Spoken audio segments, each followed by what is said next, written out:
का हाल बा? ठीक बानू सब? और ये मैं समझता हूं कि ठीक तो नहीं।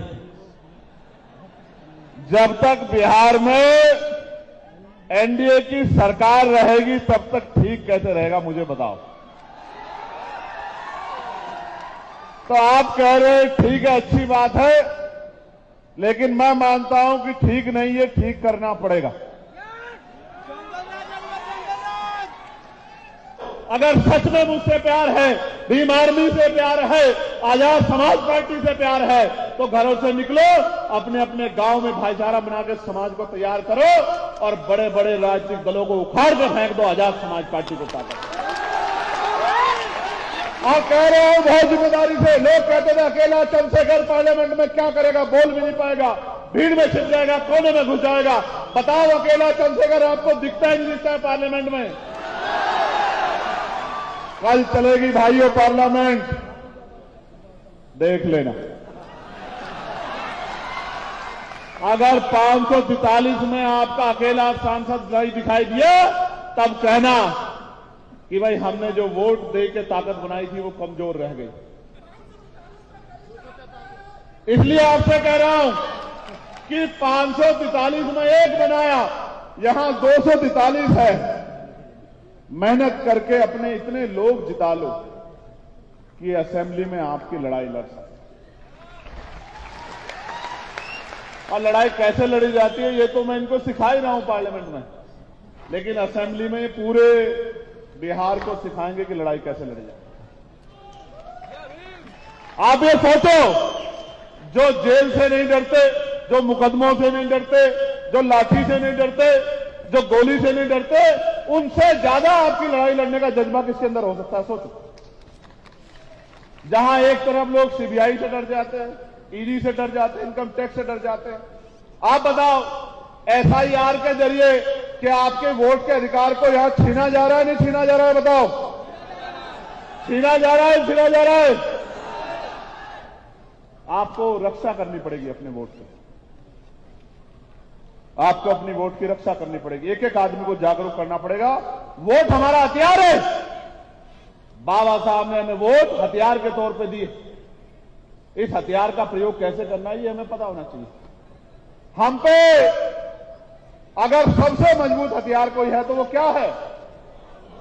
वोट। इस लोकतंत्र में अगर अमीर हमारे घर तक आता है, अमीर कैसे आता है? बड़ी सी गाड़ी से चल के, और फिर हमारी छोटी सी गली में उतर के, हमारे टूटे से मकान में, झोपड़े में आता है।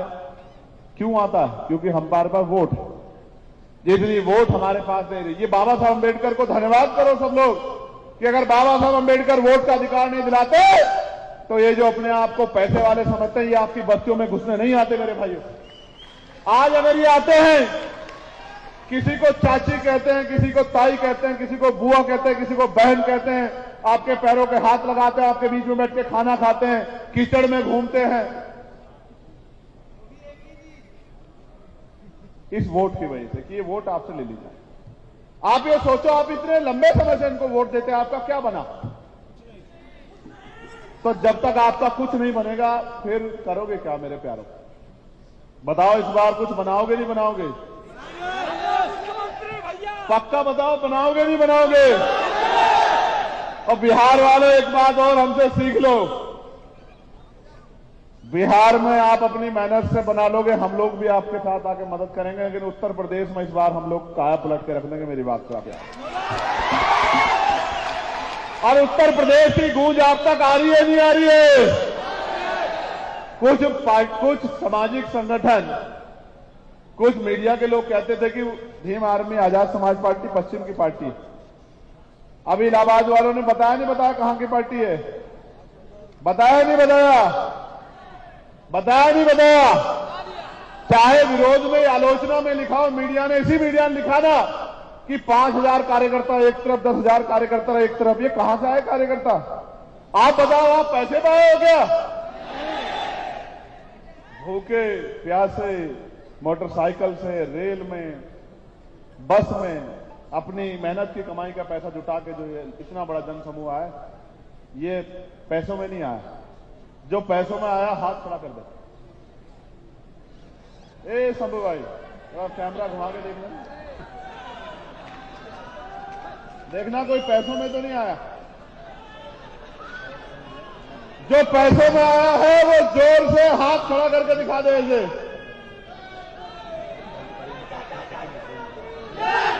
और जो अपने संगठन को ताकत देने, अपनी ताकत दिखाने आया, जरा एक बार जय भीम का नारा लगा दो।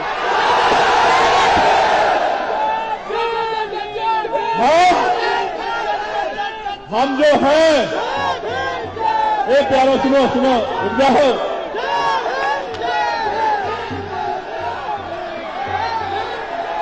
हम जो हैं वो इनकी वजह से। शांत हो जाओ, शांत हो जाओ। ये भी प्रदर्शन करना है, बताना है कि हम अनुशासित कितने हैं। बैठ जाओ अपनी जगहों पर सबका। इस पूरे पंडाल में हमारा व्यक्ति नहीं खड़ा होना चाहिए अगले 1 मिनट के अंदर, चाहे कोई जगह मिले बैठ जाओ, जमीन पे, कुर्सी पे, कहीं स्टैंड में जहां मिल जाए। ये भी बता दो, ये भी पता लगना चाहिए, जो लोग कहते हैं कि अनुशासित नहीं है, उनको पता होना चाहिए कि ऐसा अनुशासन भी किसी के अंदर नहीं है जैसा भीम आर्मी के अंदर। एक भी नौजवान कोई खड़ा ना रहे, बैठ जाओ। कपड़ों की परवाह मत करो, मैं जानता हूं मेरे प्यारो, कपड़े वपड़े कोई अहमियत नहीं रखते आपके लिए। मीडिया के लोग रहे, पुलिस के लोग रहे, मंच पे भी जो है वो भी बैठ जाओ। सभी के लिए ऑर्डर, जो मंच पे है वो भी, जो जमीन पे है वो भी। ना मंच वाला खड़ा रहे, ना सामने वाला खड़ा रहे। तुमसे अच्छे तो वही है सामने वाले। कोई खड़ा तो नहीं है, देखना। शांत हो जाओ। तो हम ये कह रहे थे आपसे कि हम जो है वो इनकी वजह से है साहब। अगर बड़े बड़े राजनीतिक दल के लोग हमें पूछते हैं, बड़े बड़े अधिकारी कर्मचारी हमें पूछते हैं, तो इनकी वजह से पूछते हैं। लोकतंत्र में ये हमारे साथ। आपसे कह रहा हूं, अगले 5 मिनट आपसे बात करूंगा बिहार के भाइयों, बिहार की बहनों, माओ, नौजवान साथियों। झंडा उठाते हो बहुत अच्छी बात, नारा लगाते हो उससे भी अच्छी बात है, आंदोलन करते हो उससे भी अच्छी बात है, लेकिन सबसे अच्छी बात यह है कि आने वाले 2 महीने में वो करके दिखाओ जो बड़े बड़े राजनीतिक दल करने की हिम्मत नहीं जुटा पाते। घर से निकलो और अगर 8 घंटे पेट को पालने के लिए लगाते हो तो 2 घंटे अपनी अपनी बस्तियों को, अपने अपने बूथ को, अपने अपने क्षेत्र को तैयार करने में लगाओ। आपने सबको